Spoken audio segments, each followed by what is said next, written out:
Hello mga kananay, tagulan na nga kaya nagtatanim na si jowa mo ng mga pananim, mga gulay.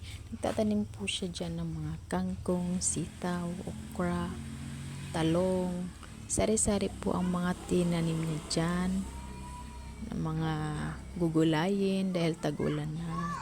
Kailangan natin magtanim para makatipid sa gulay dahil mahal ang ating mga bilihin sa ngayon.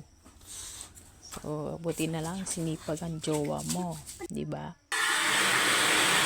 So, ayun, umuulan na nga dito sa lakas ng ulan, guys.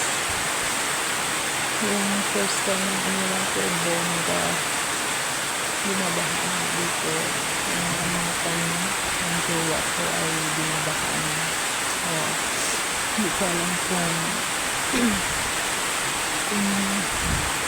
bubunga ba yung mga buto na naitanim na dyan, umaalog na dahil sobrang lakas ng ulan.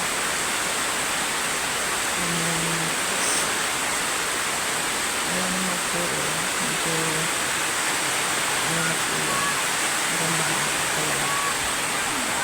Sabi niya gusto na yung panahon na halos naglubog na.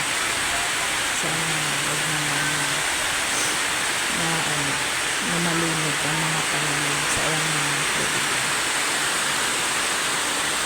Grabe nga po, talagang ulan dito, halos magdama. Talagang sulit-sulit din. So, dito lang kami sa loob ng bahay.